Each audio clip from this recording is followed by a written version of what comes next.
Hello everyone. Today I will recap the movie The Bricklayer. Please watch the movie with me. The movie begins in the city of Thessaloniki, Greece. A mysterious man named Rodek came to see Greta, a German female journalist who specializes in exposing the dark side of the CIA. Rodek gives she a set of secret documents related to a serious scandal of the CIA, emphasizing that if the document is published, the whole of America will be shocked. She asks Rodek if he wants her to publish this document. However, with a cold face, Rodek replies that he has his own way, then he shoots Greta in the head, killing her instantly. After that, a series of news about Greta's assassination is published, and all suspicions are directed at the CIA. Many people believe that this intelligence agency killed she to cover up the clues. At the CIA headquarters in the US, agents check the surveillance cameras around Greta's crime scene. While checking, female agent Kate discovers a suspect who has escaped the camera's sight. Luckily, a young man accidentally captured the suspect's face while taking a photo. When she sees it, Kate realizes that it is Rodek, who is believed to have died a year ago. Kate's boss, Mr. Malley, also reveals that Rodek was a secret agent of the CIA, working undercover in Russian and Greek mafia organizations. However, when Rodek was believed to have died, no one found his body. The next day, due to the urgency of the situation, Malley takes Kate to see Vale to explain the difficulties the intelligence agency is facing. Someone is trying to frame the deaths of journalists as the CIA. They suspect that it was Rodek. However, Vale insists that he was the one who killed Rodek. But before he can finish, Malley shows him a photo. In the photo is the Russian boss, who killed Rodek's wife and children 2 years ago, and is now dead.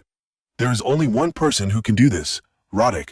Malley asks Vale to complete the unfinished mission of eliminating Rodek. Malley wants he to take Kate with him to capture Rodek, because Rodek is a dangerous criminal. Since Vale is retired, this operation will be kept secret. Since he and Rodek are close friends and have been through a lot together, so he will understand Rodek well. In the end, he refuses to participate, because he does not want to get involved in the CIA's trouble. That night, while Vale is visiting the construction site, he is attacked by 2 strangers with guns. With quick reflexes, he dodged and ducked into a wall to avoid. The bullet just grazed his side, not causing any danger to his life. In the end, he defeated the there. When he discovered that they were people sent by Rodek, he decided to cooperate with the CIA. Vale and Kate then flew to Greece to find Rodek. Upon arrival, Vale visited a friend named Patricio, who was also a CIA agent, but was fired. Suddenly, Vale gave Patricio a bag of opium, which surprised Kate.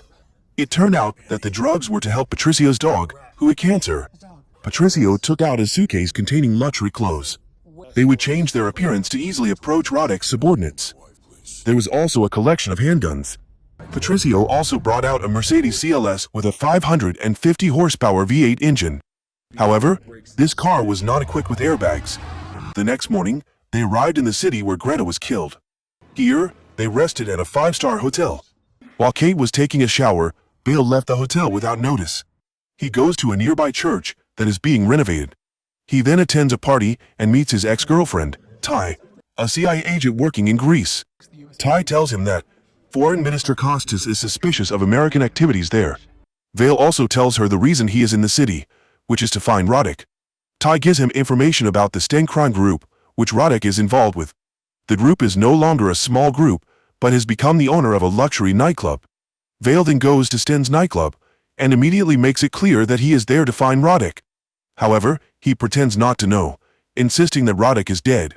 Vale realizes that he is lying. Feeling that the secret has been exposed, he tries to kill Vale to silence. However, Vale quickly defeated Sten's subordinates. Vale grabbed a gun and fired into the air to tell the crowd to disperse, but no one left. Sten angrily ordered his men to hunt down Vale. Fortunately, Kate drove up in time and helped them escape. In fact, Vale had only caused trouble at the bar to install a GPS tracker on Sten's, scaring him into returning to find Rodek. At that time, they will easily catch Rodek. At this time, the CIA also received a blackmail message from Rodek. This message contained evidence that the CIA had secretly carried out assassinations of individuals and organizations abroad.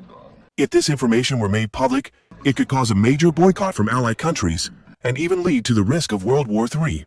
Kate and Vale followed Sten, and when they saw him leave the house, they took this opportunity to sneak into his house to search for evidence. Kate searched everywhere but found nothing, while Vale touched a nearby wall and noticed fresh cement dust. He took out his construction tools and followed the lines on the wall to open a brick. Inside, they found documents about recent murders and also discovered Roddick's next target. Just then, they heard someone coming in and quickly hid in a corner. Sten's bodyguard discovered intruder in the house. Despite her training, Kate could not shoot him, but Vale eventually killed him. After the battle, Kate had a more positive impression of Vale. Based on the information gathered at Sten's house, they determined that Roddick's next target was journalist Alikos Melas. Vale's group began to set up a trap to capture Roddick. At this time, the people in the city began to demonstration, chasing away the CIA. They scuffled and created a chaotic crowd. Right at this moment, Vale received a call from Roddick and saw his figure, immediately chasing after him. However, the person Vale encountered was not Roddick, but just a trap. In fact, Roddick was at Melas's place, and he shot and killed journalists right in front of the crowd. Kate was also very angry, but could not catch up with Roddick, while Vale realized it was a trap and immediately returned to Melas's place. He quickly opened fire on Roddick's car, but was trapped in the crowd. Fortunately, Patricio took the tablet despite the broken screen, and they were still able to access the hard drive to view the information. The city's police force is frantically searching for suspect, suspecting that Melas's death is related to the CIA. That night, Vale visits Ty and rekindles their old flame. The next morning, when Vale returns home, he finds Kate holding a gun to him.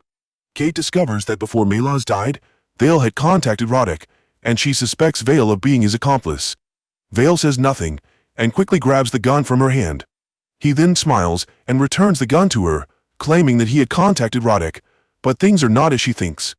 Afterwards, Vale came looking for Patricio, but when he reaches the warehouse, Vale cannot contact him. Feeling that something is wrong, Vale immediately takes his gun and rushes inside. Sadly, he was killed by Sten's men and had a bomb hung on him. With his experience, Vale quickly removed the battery clamp and slowly lowered Patricio's body. At this time, the gangster Stens had surrounded the warehouse. They were confident because of their numbers, and kept shooting at Kate and Vale. He told Kate to find a hiding place, and he would confront them. He picked up a gas cylinder, threw it outside, and fired a shot, causing it to explode. Taking this opportunity, Vale rushed out like a god, fighting alone, easily destroying the enemy. Outside, Vale was trying to fight, using both guns and hand-to-hand combat. As a veteran CIA agent, he easily defeated the group of opponents. However, the situation became complicated when Sten kidnapped Kate as a hostage. Vale asked them to release her first, then he would go to surrender. They were holding dozens of rifles. If Vale tried to run away, he would be in danger. It seemed that they wanted to capture him alive to report the credit to Roddick. As soon as Kate left there, Vale threw a bomb at the enemy group and started shooting.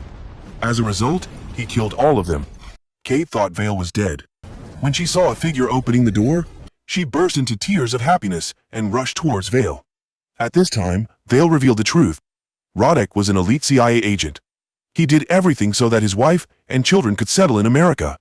In the end, Roddick promised the CIA that he would complete a difficult mission that no one dared to attempt. However, the CIA did not keep their promise, resulting in the murder of his wife and child. At this moment, Kate received a message from her superiors, informing her that the CIA had agreed to settle the scandal of Roddick for $100 million. Roddick requested that all the money be converted into Bitcoin and transferred to a cold wallet. Malley instructed that Kate would make the transaction this time. While Vale was dismissed by Malley as no longer of value to the CIA, immediately afterwards, Kate took the subway alone to the designated location. The CIA was confident that they could capture Roddick. However, because Roddick is a brilliant spy, so this was not easy. When Kate entered a pub, suddenly a hand covered her mouth.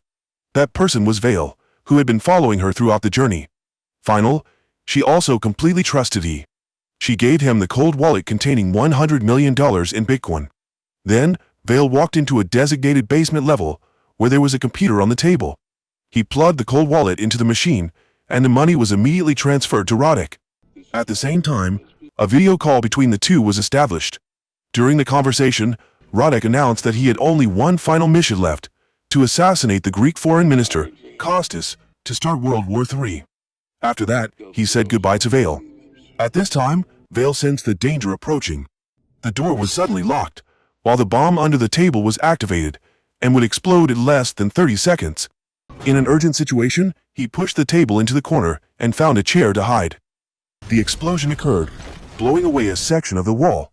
injuring Vale, but still able to stagger out. Fortunately, he only suffered minor injuries. Outside, Roddick also drove to the he intending to stab Vale, but Vale managed to dodge into a trash can and survived. At this time, Kate also arrived, and Vale got into car, and they quickly got to chase Roddick. Despite being injured, Vale was determined to avenge his friend Patricio. Kate stuck her head out to shoot but missed. Seeing he recklessly driving through the crowd, Vale drove into an alley. Vale's car collided with his car, causing his car to flip over at the bottom of the slope. Then, the ambulance also arrived in time to take Kate away. Vale got out of the car to look for Roddick, but couldn't find him. Vale guessed that he would come to the conference to assassinate the Greek minister Costas. After a while of searching, Vale finally discovered Roddick among the reporters. He was using a sniper rifle attached to the camera, so the people around didn't suspect anything. Vale wanted to pull out his gun and shoot he, but that might cause chaos in the crowd and give he a chance to escape. Instead, Vale picked up a nearby construction hammer and repeatedly hit the scaffolding, causing Roddick's bullet to deviate. The surrounding security team immediately rushed to protect Costas. Roddick was now seriously injured. After falling off his bike last time, this time he fell from the scaffolding, making him unable to get up. Vale did not hesitate to hit he with a hammer. He tried to pull out a photo of them together. At the same time, the police shot at Vale because they thought he was Roddick's accomplice. Not long after, Vale woke up in the hospital and saw the beautiful agent Kate in front of him. Mally praised Vale's bravery. The Greek foreign minister Costas also considered him a savior. After Mally left, Vale tells Kate that based on Roddick's personality, he is not a greedy person. Vale asserted that there were still spy in the CIA. However, what surprised Vale was that spy was his ex-girlfriend, Ty. When he saw Vale, Ty felt nervous. Vale realized she was a spy thanks to the music CD, which Roddick loved and had given Vale before. This showed that they had a secret relationship. At this time, she also pointed a gun at him and called her men to handle he. However, she underestimated the ability of him. He put a white bag in the microwave, then he climbed out onto the balcony to wait. Ty's henchmen rushed in with guns. When they heard the beeping sound coming from the microwave, a huge explosion occurred, sending they flying, including Vale outside the door was also set flying downwards. He staggered to his feet after the fall, but he didn't expect Ty to want stab him to. Fortunately, Kate appeared like a goddess, pointed her gun and shot Ty to death. At this time, Kate walked over to comfort he, and they left together. Mally then decided to promote Kate, but she turned it down because she no longer loved the job. She expressed her desire to serve her country, but not here. She also adopted her friend Patricio's puppy, which surprised her other co-workers. Vale returned to the job of construction worker he loved, and every brick he laid contributed to the beauty of the country. Thank you for watching. If you find it interesting, please give me a like and a comment about this movie. Especially, please subscribe to the channel to follow my movie recap. See you again, my dear friends.